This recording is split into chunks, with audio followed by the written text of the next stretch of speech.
যে একটা বাসে আমি যাচ্ছি, একটা বাসের কন্ডাক্টরকে কিন্তু আমি বলতে পারি না যে দেখি তোমার কন্ডাক্টরের লাইসেন্সটা আছে কিনা, যে তুমি যে কন্ডাক্টরই করছো তোমার লাইসেন্সটা আছে কিনা দেখি। সেম হচ্ছে আমি কিন্তু একটা এলএসকে কিন্তু কখনোই বলতে পারি না যে তুমি কি তামিলনাড়ু থেকে বা কেরালা থেকে তুমি কি ট্রেনিং প্রাপ্ত হয়ে এসছো, তুমি কি ট্রেনিং কি করে এসছো, যেটা মানে সমস্ত কোম্পানির যেটা মানে যে ট্রেনিংটা হয় আর কি প্রশিক্ষণপ্রাপ্ত। কিন্তু সেটা আমার যতদূর সম্ভাবনা মানে হয়তো 100টার মধ্যে হয়তো একজন হয়তো কোনো সুপারভাইজার কোনো ডিগ্রিধারী নয়, মুরগির জগতে কোনো ডিগ্রিধারী কোনো সুপারভাইজার নেই। একমাত্র 2-1টা শুকনা কোম্পানি কিছু ট্রেনিং প্রাপ্ত 2-3 মাসে কিছু ট্রেনিং প্রাপ্ত ছেলে আছে, আদার্স কোনো কোম্পানির কোনো ট্রেনিং প্রাপ্ত ছেলে নাই। মানে সোজা কথায় আপনি যেটা বলতে চাইছেন যে সুপারভাইজাররা ফার্মে আসে শুধুমাত্র ফার্মটি কি শুধুমাত্র মর্টালিটি দেখতে আসে, হ্যাঁ কটা মুরগি আছে কটা মুরগি মরেছে আর ক বস্তা খাবার আছে। আর দ্বিতীয় প্রবলেম তারা দেখার সুযোগ তারা পায় না বা অত তাদের ইচ্ছাও জাগে না বলতে মানে তারা প্রবলেমটাকে আইডেন্টিফাই করতে চায় না, যে প্রবলেমটা আইডেন্টিফাই করলে যে তারা করতে জানেও না মানে করলেও সেটা তাদেরকে প্রবলেমটা সলিউশন করতে হবে, এটা তারা ভালোভাবেই জানে। আপাতত আমাদের রাজ্যে প্রশিক্ষণপ্রাপ্ত কর্মচারীর একটু সমস্যা আছে, তবে রাজ্য সরকার আর ফেডারেশন মিলে বিভিন্ন জেলায় প্রশিক্ষণ দেওয়ার ব্যবস্থা করেছে। তাতে হয়তো আগামী দিনে আমরা প্রশিক্ষণপ্রাপ্ত যেসব কর্মচারী সেগুলো সহজেই পেতে পারবো। ইঞ্জিনিয়ারিং ফার্মে চাকরি পেতে প্রয়োজন স্বীকৃত বিশ্ববিদ্যালয়ের ইঞ্জিনিয়ারিং ডিগ্রি। মানুষের চিকিৎসা করতে প্রয়োজন ন্যূনতম MBBS ডিগ্রির। কিন্তু ইন্টিগ্রেটেড ফার্মিং কোম্পানি সুপারভাইজারের পোস্টে প্রার্থীদের কী ধরনের যোগ্যতা প্রয়োজন? ইন্ডিয়া পোল্ট্রি নিউজের আজকের এপিসোডে দর্শক বন্ধুদের স্বাগতম। পোল্ট্রি শিল্পের সমস্ত খবরের হদিশ পেতে সাবস্ক্রাইব করুন আমাদের চ্যানেল। সম্প্রতি একটি অগ্রণী কন্ট্রাক্ট ফার্মিং কোম্পানির বিজ্ঞাপনে দেখা যাচ্ছে প্রার্থীদের প্রফেশনাল যোগ্যতা মান অদৃশ্য, বদলে চাওয়া হয়েছে ড্রাইভিং লাইসেন্স। অথচ ব্যাকইয়ার্ড ফার্মারদের ব্যবসাতে সুপারভাইজারদের ভূমিকা আক্ষরিক অর্থেই ড্রাইভারের। তিনিই খামারিকে গাইড করবেন, লাভের পথ দেখাবেন, লোকসানের হাত থেকে রক্ষা করবেন। কিন্তু তার নিজেরই নেই জ্ঞানের রক্ষা কবচ। শুধু ইনহাউস ট্রেনিং কি সুপারভাইজারের পক্ষে যথেষ্ট? পোল্ট্রি শিল্পের সঙ্গে সংশ্লিষ্ট ব্যক্তিদের সাথে কথা বললেন আমাদের সাংবাদিক। এটা পোল্ট্রি ইন্ডাস্ট্রির একটা বেসিক পোল্ট্রি ফার্ম যারা করছে তাদের পোল্ট্রির যে সায়েন্টিফিক নলেজটা নেই, ম্যানেজমেন্ট সম্বন্ধে নলেজ নেই। বন্ধু বান্ধব কেউ করছে, দেখে শুনে সে পোল্ট্রি ফার্ম শুরু করে দিচ্ছে। কোনো কারণে বিভিন্ন রোগে মরক হচ্ছে, তখন হয়তো না পোল্ট্রি থেকে কারণ। আর কিছু ইন্টিগ্রেশন কোম্পানিগুলো যেসব সুপারভাইজার নিয়োগ করছে তারাও মোস্টলি 80% ট্রেন নয়। হ্যাঁ, ওদের কিছু হয়তো ব্রিফিং করে ছেড়ে দেওয়া হচ্ছে, কিন্তু তাদের সেখানে একটা বেসিক যদি নলেজ না থাকে সায়েন্টিফিক, তাহলে ফিট কিরকম হবে, তার কি ডিজিজ হবে, ডিজিজের কি হবে, সবকিছু ওদের ডায়াগনোসিস করে একটা রিপোর্ট প্রাথমিকভাবে তো ডাক্তারবাবু রয়েছে ওপরে। কিন্তু পোল্ট্রি সুপারভাইজার যারা ইন্টিগ্রেশন কোম্পানিতে যারা নিযুক্ত হয় তাদের এই কাজগুলো করতে হয়। দিনে 5টা-7টা ফার্মকে ভিজিট করতে হবে, খাবারের কোয়ালিটি ঠিক আছে কিনা, খাবার ঠিকভাবে দিচ্ছে কিনা, মানে ম্যানেজমেন্টের বেসিক যে জিনিস যেগুলো, হাইজিন মেনটেন করা হচ্ছে কিনা, বায়োসিকিউরিটি মেনটেন করা হচ্ছে কিনা, হ্যাঁ, প্লাস কোনো রকম রোগ যদি হয়, অসুস্থ হওয়ার সেই নলেজগুলো না থাকলে তারা তো ঠিকমতো গাইড করতে পারবে না। এটা একটা বিরাট প্রবলেম। এবং এই ভাবনা চিন্তা করে আমাদের ট্রেনিংটা হচ্ছে। এছাড়া পশ্চিমবঙ্গে কি আর কোনো ট্রেনিং ইনস্টিটিউট আছে? সরকারি কিছু বিক্ষিপ্ত হবে, কিছু হরিণঘাটা ফার্ম, এখানে কিছু লেয়ার ফার্মের ট্রেনিং হয়, আর কিছু আমাদের এখানে অ্যানিমাল রিসার্চ ডিপার্টমেন্টে কিছু আগে হতো, এখন রেগুলার হচ্ছে না। ওই 1 মাসের একটা প্রশিক্ষণ হয়, তাতে খুব গভীরভাবে শেখানো হয় না, বেসিক যে শেখানো হয়।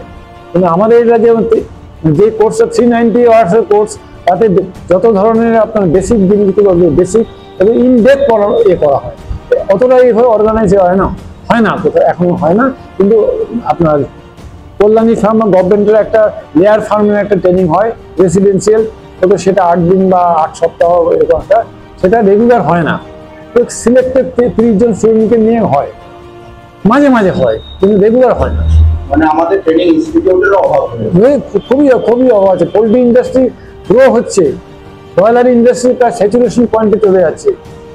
পশ্চিমবঙ্গে ব্রয়লার মাংসের দেখবে এখন বেশি দাম কমে গেছে, এত প্রোডাকশন হয়েছে, কিন্তু সেই হিসাবে তো আপনার ট্রেনিং ইনস্টিটিউট নেই। যত মাত্রায় আপনার 10% থাকবে তত আরো হবে। এবং ইন্টিগ্রেটেড ফার্মেরও ট্রেনিং প্রাপ্ত ছেলেদেরকে অবভিয়াসলি, কারণ ইন্টিগ্রেটেড বলতে ওরা পোল্ট্রি সুপারভাইজার নিয়োগ করে, তাদের অ্যাকচুয়ালি রেগুলার ফার্মগুলোকে দেখাশোনা করতে হয়, তাদের রিপোর্টের বেসিসে ওরা যে কোনো স্টেপ নেয়। ন্যাচারালি তারা যদি যারা পোল্ট্রি সুপার তাদের যদি বেসিক এডুকেশনটা না থাকে বা শিক্ষাটা না থাকে, নলেজ না থাকে, বা সেক্ষেত্রে কি করে হবে? এটার খুবই অভাব রয়েছে, খুবই অভাব রয়েছে। এসব প্রশ্নের উত্তর খুঁজতেই পোল্ট্রি নিউজের ক্যামেরা গিয়েছিল ইন্টিগ্রেটেড ফার্মিং কোম্পানির ভারপ্রাপ্ত ব্যক্তিদের কাছে। ক্যামেরার মুখোমুখি হয়ে তারা যা বললেন।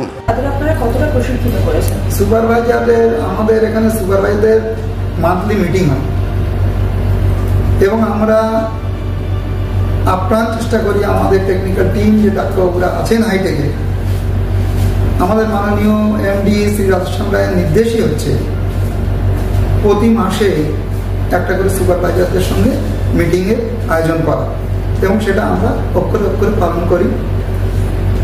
এবং সেখানে আমরা উন্নত মুরগি চাষের জন্যে যত রকম টেকনিক্যালি আমরা জানি, ডিজিজ ম্যানেজমেন্ট বা নিত্য নতুন মুরগির যেসব সমস্যা এবং তার সমস্যা সলভ করার সিস্টেম আমরা সেই সুপারভাইজারদের সঙ্গে শেয়ার করি। এতে কি হয়, আমি মনে করি আমাদের হাইটেকের সুপারভাইজার অনেকটাই টেকনিক্যালি সাউন্ড, এবং তার জন্যই আমাদের কোম্পানি আস্তে আস্তে শ্রীবৃদ্ধি হচ্ছে। হ্যাঁ, ফার্স্ট কোয়েরি যেটা আছে স্যার, সেটা হচ্ছে ইন্টিগ্রেটেড ফার্মে চাকরি পেতে গেলে কি ধরনের পেশাদারি যোগ্যতামান প্রয়োজন? চাকরি পেতে গেলে পেশাদারি যোগ্যতা বলতে প্রেজেন্টলি ধরুন লাইন সুপারভাইজার, লিফটিং, ইন্টিগ্রেশনে তো এখন প্রেজেন্টলি দুটোই ইয়েটা আছে, line supervisor, lifting supervisor. Line সুপারভাইজারের জন্য জেনারেলি আমরা এখন এইচএস পাস ক্যান্ডিডেটই নিচ্ছি, এবং আমাদের প্রিমিয়ামে একটা ট্রেনিং সেন্টার আছে, যেটা ট্রেনিং স্কুল আছে, সেখানে আমরা ছেলেদেরকে ট্রেন দিচ্ছি, 1 মাসের ট্রেনিং দিচ্ছি, দেন তাদেরকে আমরা ওখানে আর কি রিক্রুট করছি। তারপর সুপারভাইজারের পদের জন্য যে ট্রেনিংটা আছে, উপযুক্ত ট্রেনিং, সেটা কারা দিয়ে থাকেন? ট্রেনিংটা এখানে আমাদের যারা আছে ডক্টররা দিয়ে থাকে, আমাদের এখানে যারা চিফ কোঅর্ডিনেটর আছে, প্রোডাকশন কোঅর্ডিনেটর আছে, তারা দিয়ে থাকেন। এই রাজ্যে কি, আমাদের রাজ্যে কি প্রশিক্ষিত যে ক্যান্ডিডেট প্রার্থীর কি অভাব রয়েছে? মানে ইন্টিরিয়র কোম্পানিগুলো প্রেজেন্টলি অভাব আছে, not only in our company, in our industry. হ্যাঁ, মানে নট অনলি কোম্পানি, ইন্ডাস্ট্রিতেই ক্যান্ডিডেটদের অভাব রয়েছে। তাহলে যে আপনাদের ভ্যাকেন্সি গুলো থাকছে, শূন্য পদগুলো পূরণ করছেন কিভাবে? মানে কিরকম ক্যান্ডিডেট নিচ্ছেন? পূরণ করছি বলতে ওই আপনাকে বললাম, যেমন আমরা ফ্রেশার ক্যান্ডিডেটদেরকে রিক্রুট করছি, দেন আমরা আমাদের ট্রেনিং সেন্টার আছে, ট্রেনিং স্কুল আছে, সেখানে আমরা ট্রেনিং দিচ্ছি তাদেরকে। ট্রেনিং করার পর তারা আবার জয়েন করছে, সেখানে ব্রাঞ্চে যে আরো 1 মাস তাদের প্র্যাকটিক্যাল ট্রেনিং হচ্ছে। তো এই সমস্ত করে আমরা কোনো রকমে হ্যাঁ, মানে আমরা নিজেরাই এগুলোকে তৈরি করে তারপর আর কি ইউজ করছি। তাছাড়া তো ধরুন এমনিতে এখন তো ভ্যাকেন্সি আছে ঠিকই, বাট সেই অনুযায়ী ইয়ে নেই। স্যার, ব্যাকইয়ার্ড ফার্মারদের একাংশের অভিযোগ অধিকাংশ সুপারভাইজার বার্ডের সম্পর্কে অজ্ঞ, বরং চাষিদের অভিজ্ঞতা বেশি, তারা যেহেতু কাজ করছেন। এ ব্যাপারে আপনাদের কি স্টেটমেন্ট বা বক্তব্য? না, এটা কখনোই নয়, কারণ একজন লাইন সুপারভাইজারকে যখন তাকে পার্টিকুলার কোনো লাইনে দেওয়া হয়, কোনো এরিয়াতে দেওয়া হয়, ডেফিনেটলি আগে তাকে ট্রেন করে তবেই দেওয়া হয়। এটা হতে পারে না, কারণ এতে কোনো কোম্পানি আমার মনে হয় না এটা অ্যালাউ করবে কোনো অনভিজ্ঞ ব্যক্তিকে এইভাবে তাকে ছেড়ে দেবে। Thank you sir. আমি পোল্ট্রি শিল্পের এই ধরনের আরও আকর্ষণীয় ভিডিও দেখার জন্য আমাদের চ্যানেলটি সাবস্ক্রাইব করুন এবং ফেসবুক পেজটি ফলো করুন। ধন্যবাদ।